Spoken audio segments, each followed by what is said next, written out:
नमस्कार बच्चों आप सभी का आज की मैथ्स की क्लास में बहुत बहुत स्वागत है। आज हम हमारा जो फ्रैक्शन वाला चैप्टर है उसका सेकंड पार्ट करेंगे। लास्ट वीडियो में हमने इक्विवेलेंट फ्रैक्शन के बारे में पढ़ा था। अब हमारा जो ई पार्ट है, इस पार्ट को आपने ध्यानपूर्वक देखना है। Right each fraction in lower term. अब लोअर टर्म का मतलब ये है कि जब आप इस फ्रैक्शन को देखते हो फर्स्ट टर्म में, ये 3/12 है, तो अब हमें यह देखना है कि कोई एक टेबल ऐसा होगा जो इसको डिवाइड कर सकता है, यानी कि न्यूमिनेटर और डिनोमिनेटर दोनों को डिवाइड कर सकता है। तो यहाँ पर जब हम देखते हैं तो यहाँ पर 3 का टेबल है जो 3 को भी डिवाइड करता है और 3 का टेबल है जो 12 को भी डिवाइड करता है। तो ये हमारा आंसर क्या होगा?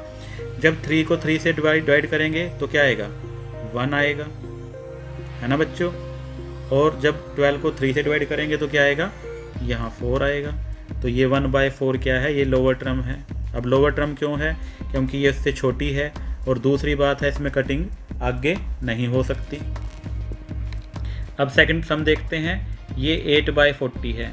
तो अब हमें कोई एक ऐसा टेबल देखना है जो न्यूमिनेटर और डिनोमिनेटर दोनों को डिवाइड कर दे। तो जब हम इसे देखते हैं तो यह 8 के टेबल पे डिवाइड हो जाएगा और 40 भी 8 के टेबल पर डिवाइड हो जाता है।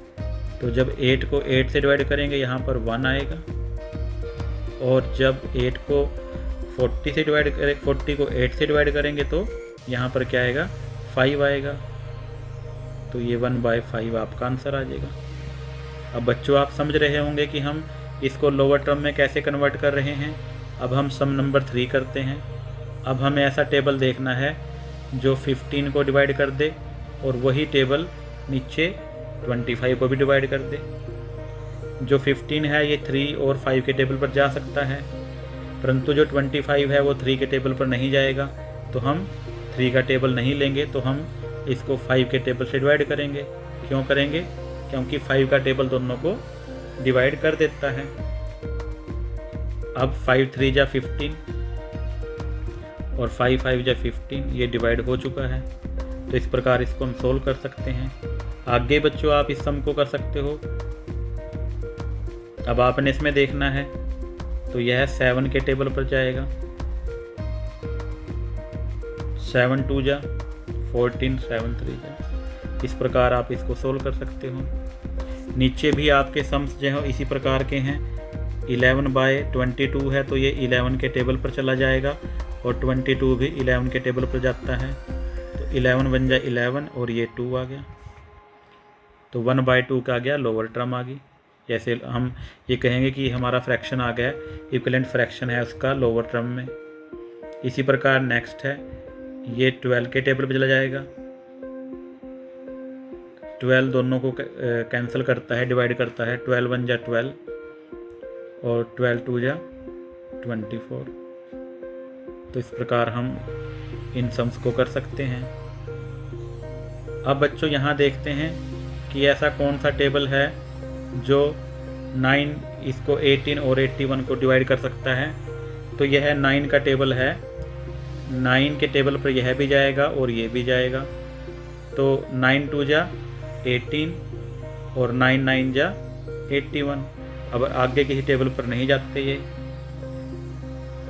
अगला तो आसान है, आप पहचान ही जाओगे कि किस टेबल पर जाएगा। श्योरली यह 10 पे जाएगा। तो जब 10 से डिवाइड करेंगे ऊपर 3 आएगा, नीचे डिवाइड करेंगे 5 आएगा। ये बच्चों हो गया है।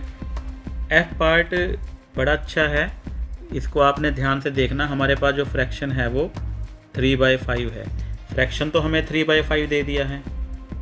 अब फर्स्ट पार्ट में क्या कह रहा हो कि हमें इसे कन्वर्ट करना है इक्विवेलेंट में, पर आपने जो डिनोमिनेटर है वो 20 लेना है।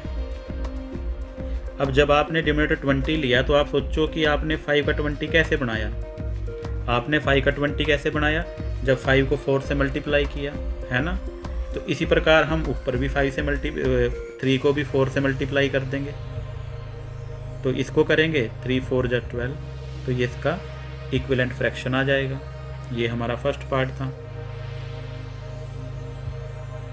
इसी प्रकार सेकंड पार्ट, फ्रैक्शन तो हमारा वही रहेगा 3/5।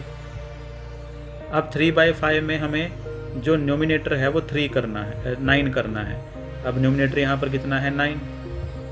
अब आप सोचो कि आपने 3 का 9 बनाया कैसे। जब 3 को 3 से मल्टीप्लाई किया है ना, तो 9 बना। ऐसे ही 5 को मल्टीप्लाई करना है, किससे? 3 से। 5 3 जा 15। अब हो गया ये। थर्ड पार्ट तो बच्चों अब आप आसानी से कर सकते हो। थर्ड पार्ट में क्या है? फ्रैक्शन तो हमारा वही है 3/5, है ना बच्चों। अब हमें जो डिनोमिनेटर है वो 25 लेना है। अब आप सोच के बताओ कि आपने 25 कैसे बनाया। जब आपने 5 को 5 से मल्टीप्लाई किया तो आपका जो डिनोमिनेटर है वो 25 आ गया है ना। इसी प्रकार आपने 3 को भी किससे मल्टीप्लाई करना है? 5 से। तो जब 3 को 5 से मल्टीप्लाई करेंगे तो 5 3 जा 15। ये सम आपका सोल्व हो जाएगा, है ना। तो इस प्रकार हम इसका इक्विवेलेंट फ्रैक्शन निकाल सकते हैं। तो बच्चों आपने इससे रिलेटेड जो और भी सम्स हमारे मैथ्स में है उसको पूरा करना है, और इन सम्स की आपने प्रैक्टिस करनी है, क्योंकि जितनी बार हम सम्स की प्रैक्टिस करते हैं हमें वो उतने ही अच्छे से समझ में आते हैं। तो आप सभी बच्चों का बहुत बहुत धन्यवाद। Thank you very much and have a nice day. हंसते रहिए, मुस्कुराते रहिए।